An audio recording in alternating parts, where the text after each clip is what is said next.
Hey everyone, this is Inner Power Psychiatry, and I want to talk about something really important today: breaking the cycle of anger in parenting.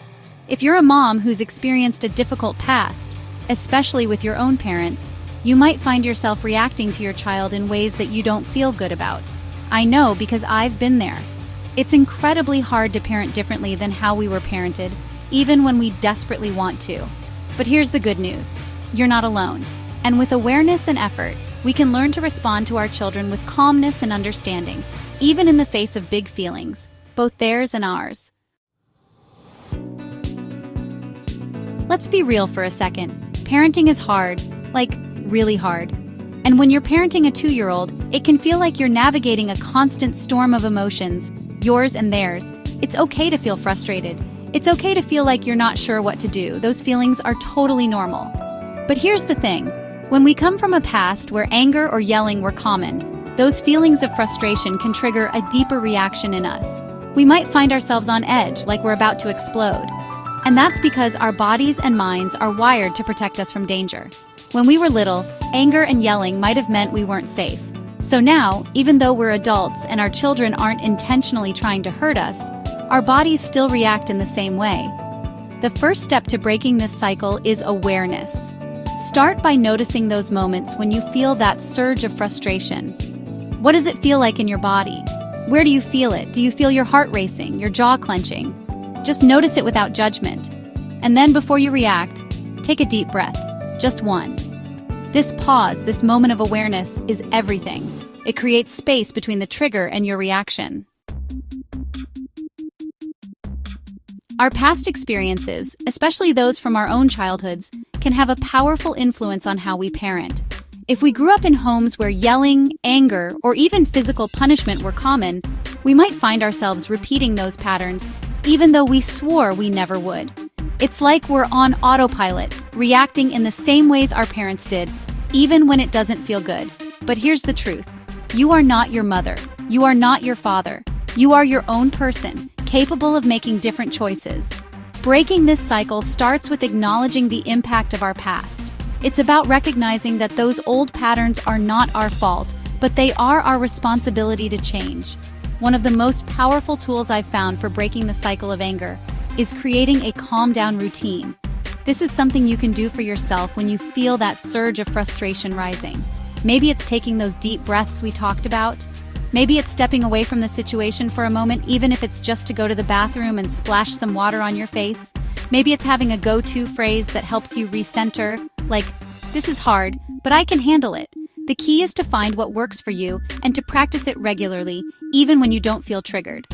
Another helpful technique is to imagine yourself in the situation as an observer. Picture yourself watching a recording of yourself interacting with your child.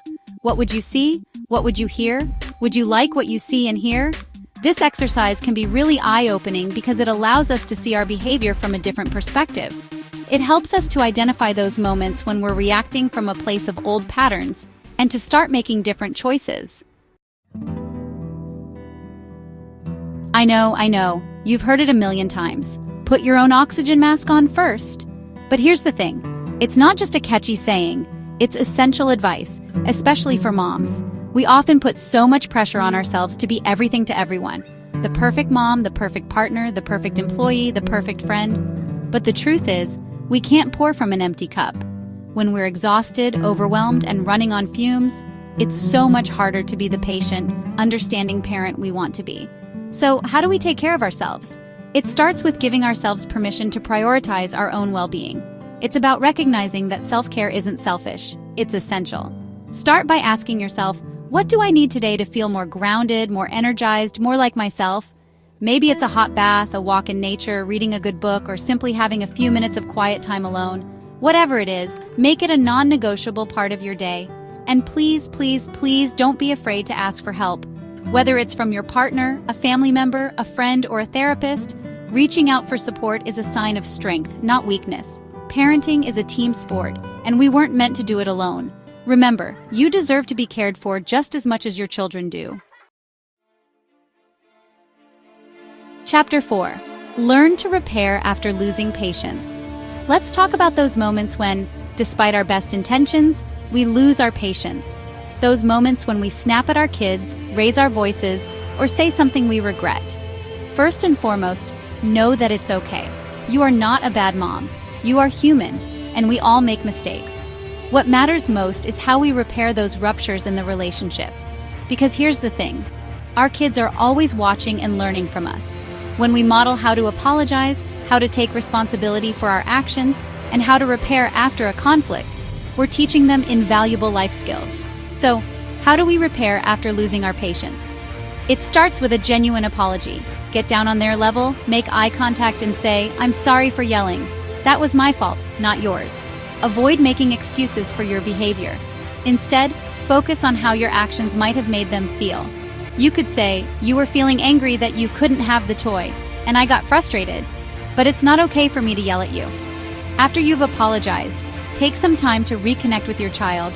Give them a hug, read a book together, or simply sit with them and listen to their feelings. These moments of repair are so powerful because they communicate to our children that our love for them is unconditional, even when we make mistakes. Chapter 6. Reparent yourself while parenting your child. One of the most profound realizations I've had on my own parenting journey is that we're not just parenting our children, we're also reparenting ourselves. Think about it. When we become parents, it often brings up unresolved issues from our own childhoods. We might find ourselves reacting to our children in ways that reflect how we were spoken to or treated growing up. This is why it's so crucial to approach parenting with self-compassion. We need to treat ourselves with the same kindness and understanding that we would offer a dear friend. Imagine for a moment that you have a friend who is struggling with the same parenting challenges as you. What would you say to her? Would you judge her harshly, or would you offer her words of encouragement and support? We need to extend that same grace to ourselves. Remember, you're learning and growing every day. You don't have to be perfect. You just have to be present. As you parent your child, pay attention to the thoughts and feelings that arise within you. Are you being overly critical of yourself? Are you holding yourself to unrealistic standards? If so, challenge those thoughts with compassion. Remind yourself that you are doing the best you can with the tools and resources you have. And most importantly, remind yourself that you are worthy of love and patience, just as you are. Chapter 6. Find support. Parenting can feel incredibly isolating, especially when we're struggling. We might feel ashamed or embarrassed to admit that we're having a hard time, even to our closest friends and family. But the truth is, we weren't meant to do this alone. Reaching out for support is one of the most courageous and important things you can do for yourself and your child.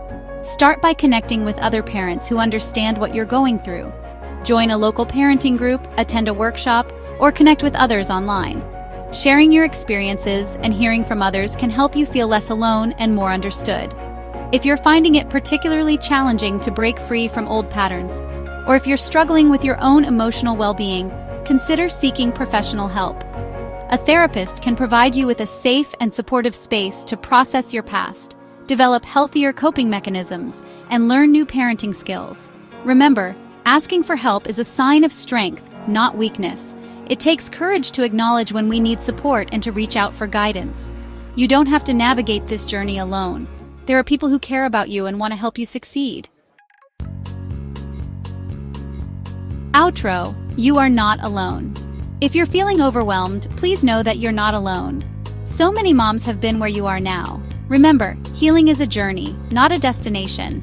There will be good days and tough days. There will be moments when you feel proud of yourself, and moments when you feel like you've fallen short. Be kind to yourself through it all. You are doing the best you can, and that is enough. You are not your mother. Your child is safe with you. You are learning and growing every day. You don't have to be perfect, just present. Final words of encouragement. You are not your mother. Your child is safe with you. You are learning and growing every day. You don't have to be perfect, just present.